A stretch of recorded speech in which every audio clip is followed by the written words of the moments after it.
गायत्री मंत्र जानते हैं हम सभी? गायत्री मंत्र एक बार हम गायत्री मंत्र बोलेंगे और फिर कुछ चर्चा करेंगे। मैं पहले बोलूंगा, मेरे बाद आप बोलेंगे, ताकि हम अच्छा सुंदर प्रोनाउंस कर सके। ओ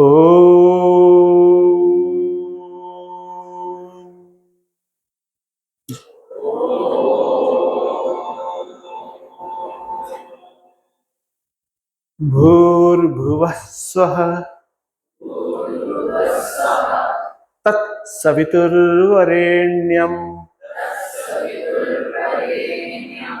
भर्गो देवस्य धीमहि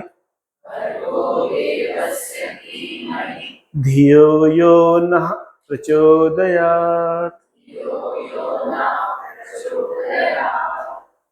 इसको वैदिक फिलॉसफी में महामंत्र कहा जाता है। ये महामंत्र क्यों है, इससे थोड़ी सी चर्चा शुरू करते हैं। इसमें सिंपल सा बहुत छोटी सी प्रार्थना की गई, धियो यो नः प्रचोदयात्। I am confused, we all are confused. आप, मैं और हम सभी चौराहे पर खड़े हैं, किसी न किसी चौराहे पर खड़े हैं और पता नहीं कि हमें किस डायरेक्शन में जाना है। और हमारा एक निर्णय, एक गलत निर्णय ना केवल हमें मंजिल से दूर ले जाने वाला है, बल्कि जो यू टर्न लेने की हताशा होती है ना, हमें दूर कितना भी जाना हो कोई परवाह नहीं है, किंतु बिना मतलब यू टर्न लेना पड़ता है, वो बड़ा स्ट्रेसफुल होता है। यूएस में कई बार वो 50-50 माइल के बाद यू टर्न होता है। वो स्थिति में हम गलत दिशा में चले जाएं तो बहुत मुश्किल होता है। धियो यो नः प्रचोदयात्। जब बच्चा स्कूल में आता है तो आपने देखा होगा कि वो उसकी माँ साथ साथ होती है, वो बच्चे ने उंगली पकड़ी होती है, बिल्कुल निश्चिंत भाव से वो बस तक या जहां तक भी स्कूल में आना होता है, उसको कोई परवाह नहीं होती कौन सा रोड पार करना है, कितना ट्रैफिक है, क्योंकि उसने माँ की उंगली पकड़ रखी है। इस प्रार्थना में भी, O God I just hold your finger, परमात्मा मैं उंगली आपकी पकड़ता हूं, मुझे नहीं पता किस दिशा में जाना है, और मुझे please put me on the right direction. हे परमात्मा, मुझे आप ठीक दिशा में डाल दो, और अगर मुझे ठीक ठीक दिशा मिल जाए, मेरी गति चाहे कितनी ही धीरे क्यों ना हो, मैं अपनी मंजिल पर पहुंच जाऊंगा। तो ये धियो यो नः प्रचोदयात्, जब आप कभी प्रार्थना करते हैं घर पर, तो धियो यो नः प्रचोदयात्, इसको याद रखें। ये परमात्मा, मैं समर्पित हूं, आप मेरी बुद्धि को अच्छे मार्ग पर चलाओ। एक बार अच्छा मार्ग मिल गया, फिर कोई परवाह नहीं। धन्यवाद प्रिंसिपल मैम। ये ज्योत्सना शब्द जो है ना, बड़ा प्यारा है। मुझे पता नहीं इन्होंने अपने नाम पर कितना विचार किया है, पर मैंने पर्याप्त विचार किया है। ये जो को ही आतपत्रेण ज्योत्सनाम निवारयति, एक संस्कृत नीति का श्लोक है ये, कि कौन ऐसा मूर्ख है जो छाता लेकर के चांदनी को रोकता है। चांदनी के लिए ही हम यात्रा करते हैं, और चांदनी का विशेषता यह है कि जो दिन में सूर्य तपस एकदम गर्मी, भयंकर गर्मी बरसाता है, उसी को ही चांद जो ठंडा करके देता है, मन को हरने वाला, शीतलता देने वाला, वो जो चमक, जो ठंडक है, उसी का नाम ज्योत्सना है। तो मैम का बहुत धन्यवाद है, उन्होंने मुझे अवसर दिया कि मैं अपने विचार आपके सामने रख सकूं। डॉक्टर सत्यकेतु जी हमारे मध्य हैं, उनको भी सादर नमन है। और मुझे बहुत अच्छा लग रहा है कि बहुत सारी सुंदर युवतियों के बीच में मैं हूँ। इन सभी ब्यूटीफुल लेडीज़ को मेरा प्रणाम है, और मेरे बहुत सारे मित्र, अच्छे मित्र पीछे बैठे हैं। आप जीवन के बड़े व्यवसाय से जुड़े हैं। क्या सचमुच आपको इस चीज की अवेयरनेस है? हमारे बहुत सारे उदाहरण, बहुत सारे हेतु, बहुत सारे कारण हो सकते हैं यहाँ आने के। हो सकता है कि भाई रोजगार चाहिए जीने के लिए, परिवार चलाने के लिए,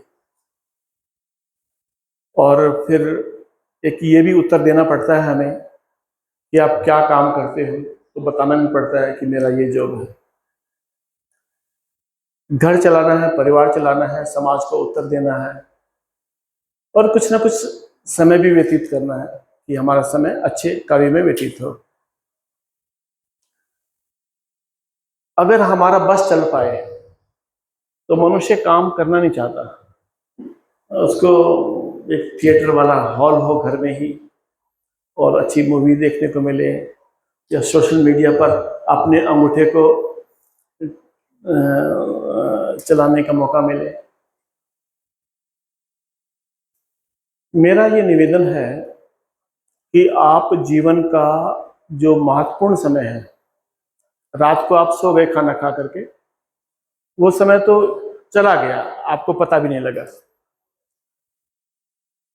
फिर सुबह जब उठते हैं, इतनी हौच पौच होती है, नाश्ता तैयार करना है, बच्चे के लिए भी तैयार करना है, अपने लिए भी तैयार करना है, पति के लिए भी तैयार करना है, फिर समय पर स्कूल भी पहुंचना है, नहीं तो रेड लाइन लग जाएगी।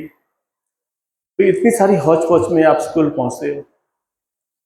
जब आप विद्यालय पहुंच जाते हो, समय पर पहुंच जाते हो, प्रार्थना हो जाती है, तब थोड़ा चैन आता है कि लेट्स स्टार्ट नाउ डे। तब आप अपने दिन का प्रारंभ करते हैं। तो अपने जीवन का, अपने दिन का भी और अपने जीवन का बहुत महत्वपूर्ण काल आप यहाँ व्यतीत करते हैं।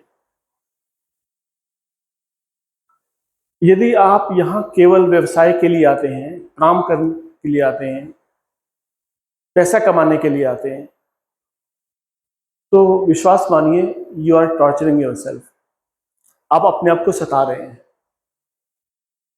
एक छोटे से उदाहरण से मैं अपनी बात कहना चाहूंगा। कभी किसी हाईवे के किनारे कुछ मजदूर काम कर रहे थे। एक सन्यासी उधर से गुजरता था। उसने एक मजदूर से पूछा, भाई तुम क्या कर रहे हो? बोले, वो देखते नहीं है तुम, मैं मजदूरी कर रहा हूँ, पत्थर तोड़ रहा हूँ, दिन भर धूप है और ये काम पे भगवान ने मुझे लगा रखा है। सन्यासी थोड़ा आगे बढ़ा, फिर कुछ लोग और भी पत्थर तोड़ रहे थे। दूसरे मजदूर से पूछा, भाई तुम क्या कर रहे हो? बोले, मैं अपना परिवार चला रहा हूँ। लिटिल बेटर, कि मैं अपने परिवार का भरण पोषण कर रहा हूँ। फिर थोड़ा आगे बढ़ा, एक मजदूर भी काम कर रहा था, वैसे ही पत्थर, वैसी ही गर्मी, वैसा ही रोड, वैसे ही तपिश। उससे पूछा, भाई तुम क्या कर रहे हो? बोले, मैं देवालय बना रहा हूं, मैं मंदिर का निर्माण कर रहा हूं। तो ये सारा हमारे ऊपर है कि हम क्या करने आते हैं यहाँ। आपका उत्तर हो सकता है कि मैं टीचर हूँ, अध्यापन करती हूँ, अध्यापन करता हूँ। हो सकता है कि मैं अपने परिवार को चलाता हूँ, अपने परिवार को चलाती हूँ। एक महत्वपूर्ण उत्तर हो सकता है कि मैं राष्ट्र का निर्माण करती हूँ। सचमुच कभी ऐसा भाव आया है कि आप राष्ट्र का निर्माण कर रहे हैं? मेरे नजरिए से तो आप राष्ट्र का निर्माण करने वाले हैं। आपका वेतन, मानदेय कुछ भी हो, आपके साथ आपके बॉस के, आपके मैनेजमेंट का व्यवहार कुछ भी हो, किंतु जिस कार्य को आप कर रहे हैं वो बड़ा महान कार्य है। परमात्मा ने आपको और सभी को यूनिक बनाया है। आप एक एक में, आप जैसा दूसरा कोई भी नहीं है। आप स्पेशल हैं। अगर आपने अपने आप को स्पेशल माना है और आपका उद्देश्य स्पेशल है, तभी आप भगवान का धन्यवाद दे सकते हैं, तभी आप परमात्मा के आभारी हैं, तभी आप सच्चे आस्तिक हैं। अगर आपने अपने आप को ऑर्डिनरी बना रखा है, तो परमात्मा और आप में कन्फ्लिक्ट है। परमात्मा आपको स्पेशल बनाना चाहता है और आप सिंपल बना रहना चाहते हैं। तो आप यहाँ पढ़ाने नहीं आते, आप इंग्लिश, मैथ, केमिस्ट्री की कैलकुलेशंस, उसके समीकरण, ये सिखाने नहीं आते हैं। ये सब भी सिखाते हैं, किंतु आपका जो बेसिक वो है, आप राष्ट्र का निर्माण करते हैं। आज भारत की जो स्थिति है, इसके पीछे मैं 3 व्यक्तियों को उत्तरदायी मानता हूं। एक मां, एक पिता और एक गुरु। महर्षि दयानंद ने अपने अमर ग्रंथ सत्यार्थ प्रकाश में एक महावाक्य लिखा है, आचार्य देवो भव, मातृ देवो भव, पितृदेवो भव। अगर ये 3 जागरूक होते तो भारत जो विश्व गुरु था, ये उसकी स्थिति आज ये ना होती। एक वो मजाक में कहा जाता है कि जब हिरोशिमा और नागासाकी को तबाह कर दिया गया, उसके बावजूद देश की इतनी प्रगति, इतना उत्थान। अभी कुछ 1.5 दशक पहले वहां बड़ा सैलाब आया था। किसी देशों में आता है तो पूरे विश्व से मांगते हैं, जी हम तो मर गए, हम तो लुट गए, कुछ सहयोग करो। आपको आइडिया है कि जापान ने किसी से सहयोग मांगा? कुछ नहीं कहा, वैसे ही उठ के। इसके पीछे बेसिक अंतर पता है क्या है? भारत का बच्चा जो सुबह सो के उठता है, वो कहता है चाय। जापान का बच्चा जब सुबह सो के उठता है, मैं जापान गया नहीं हूं सौभाग्य से, पर ऐसा सुना है कि जापान में जब एक बच्चा सुबह सो के उठता है तो वो कहता है आई वांट न्यूज़पेपर। और जब भारत में सुबह सो के उठता है तो कहता है चाय। हमारी बुद्धि चाय तक ही सीमित रहेगी। माँ भी उसको चाय बना के दे रही है, माँ खुद भी चाय पी रही है।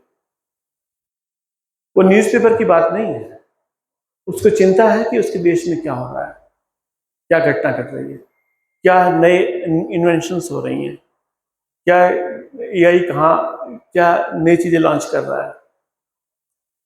तो परमात्मा आपको स्पेशल बनाना चाहता है और आपका भी उसके साथ, परमात्मा के साथ संगति हो। संगति मैंने जो परमात्मा चाहता है वही मैं चाहती हूँ, वही मैं चाहता हूँ। परमात्मा मुझे स्पेशल बनाना चाहता है तो मैं परमात्मा की इच्छा में इच्छा मिलाने के लिए तैयार हूँ। तो हमने केवल पत्थर नहीं तोड़ने हैं, देवालय बनाना है, राष्ट्र का निर्माण करना है। टीचिंग जो है ना, एक इतना पवित्र कार्यक्रम है कि जब आप कक्षा में प्रवेश करते हैं, क्या बच्चों को खुशी होती है? क्या आप जब बच्चों की आंखों में देखते हो, उनको लगता है कि मेरी कोई दोस्त आ गई है, मेरा कोई मित्र आ गया है? या उनको ऐसा लगता है कि कोई बॉस आ गई है, अब मुझे 45 मिनट से झेलना पड़ेगा इनको? वेद का एक ग्रंथ है, संस्कृत का एक ग्रंथ है महाभाष्य, जिसमें कहा गया है आचार्य सुहृद भूत्वा इदम अन्वाचष्टे। इसका अभिप्राय है कि आचार्य, गुरु, अध्यापिका, टीचर अपने शिष्य के साथ, अपने छात्र के साथ मित्र होकर के व्यवहार करता है। जब तक मैत्री स्थापित नहीं होती है ना, तो कम्युनिकेशन नहीं होता। जो मैं बोल रहा हूं वो आपके हृदय तक जाएगा, वो हृदय से वापस हमारे पास आएगा, तब पूरा सर्कल बनता है। अगर वो सर्कल नहीं बना है तो हमारी शिक्षा अधूरी रह गई है, हमारे वाचन में, हमारे अध्यापन में कमी रह गई। इसमें थोड़ा सा निवेदन मैं ये चाहता हूं, क्योंकि मैंने अध्यापन बहुत समय तक किया है, कि शिष्य को सिखाया जाए कि मैं तुम्हारी मित्र हूं, I am just your friend. किंतु जब छात्र उसका मित्र बनने की कोशिश करेगा तो वहां से गड़बड़ शुरू हो जाएगी। यानी छात्र को अपनी लिमिट में रहना है, अपनी सीमाओं को पालन करना है, और आचार्य को, अध्यापक को अपनी सीमाओं को थोड़ा बढ़ाना है, थोड़ा सा एक्सपेंड करना है। गुरु मित्र बने और आचार्य उस गरिमा को समझे और छात्र भी उस गरिमा को समझे। ऐसा ही परिवार में आप अपने बच्चों को सिखाओ, ये सिखाओ कि तुम्हारे पिता तुम्हारे मित्र हैं, पर मित्र का मतलब ये नहीं है कि जो तुम मांगोगे वो दे देंगे। वो तुम्हें तुम्हारी हर ख्वाहिश पूरी करेंगे, तुम्हारी हर इच्छा पूरी करेंगे। और तुम्हारी इच्छा है, तुम्हारी शिक्षा ये होनी चाहिए पुत्र की, पुत्री की, कि पिता तो और माँ सभी कामनाओं को पूरी करेंगे, किंतु बच्चे को ये सिखाया जाना कि तुमने पिता से, अपनी माँ से कामना क्या करनी है। तो एक बैलेंस बनता है। तो आचार्य को, गुरु को, अध्यापक को ये बच्चे को सिखाना है कि आपने क्या कामना करनी है। दूसरी चीज मैंने पढ़ाते समय ये अनुभव की, आपका लगभग एक पीरियड 45 मिनट का होता है। यदि वो दिल मिला है पढ़ाने वाले का और पढ़ने वाले का, गुरु का और शिष्य का दिल मिला है, तो 45 मिनट यूं बीतते हैं, यूं खत्म हो जाते हैं। और यदि नहीं मिला है दिल तो बड़ी मुश्किल है। और जब यूं खत्म हो गया ना, टाइम का पता ही नहीं लगा, टाइम का पता ना लगना, इस बात का द्योतक है कि आपने और पढ़ने वालों ने एंजॉय किया। अगर आपको पता लग रहा है कि अरे टाइम नहीं बीत रहा है, तो इसका मतलब है टीचर ने अपने आप को सताया है और छात्र ने भी अपने आप को सताया है। इसलिए दिल मिलना, पढ़ाना, एक क्या विषय पढ़ा रहे हैं वो एक अलग बात है, पर वो दिल मिलना एक बड़ी बात है। वो एक उर्दू का श्लोक है, बड़ा मजा आता है जब दिल से दिल मिलता है, मगर मुश्किल तो ये है यारों, दिल बड़ी मुश्किल से मिलता है। वो दिल मिलाने के लिए बड़ा होमवर्क करना पड़ता है। आपको पढ़ाते हुए बेशक 10 वर्ष हो गए हैं, 15 वर्ष हो गए हैं, बहुत लंबे समय से आप पढ़ा रहे हैं, किंतु बड़ा उपकार होगा आपके ऊपर भी और छात्रों पर भी कि आप क्या पढ़ाने जा रहे हैं उसका होमवर्क करके आए, उसको सोच के आए कि मुझे अपने पढ़ाने के साथ साथ और क्या विषय जोड़ने हैं। ओम देना थोड़ा सा पानी, उसको होमवर्क करके आए कि मुझे क्या पढ़ाने हैं। आपके पढ़ाने में एक अध्यापक को, एक अध्यापिका को बहुत सारे चुटकुले याद होने चाहिए। ऐसा कभी सोचते हैं कि मुझे चुटकुले सुनाने हैं? चुटकुलों के साथ साथ उसको पता होना चाहिए कि घर की स्थिति क्या है। आप बच्चे की आंखों में आंखें डाल के देख सकें कि ये आज स्ट्रेसफुल है, हो सकता है कि इसके माता पिता में लड़ाई हुई हो, उससे एक पर्सनल टच स्थापित करना। तो इससे क्या होगा, जब आप बच्चे की निजी समस्याओं से जुड़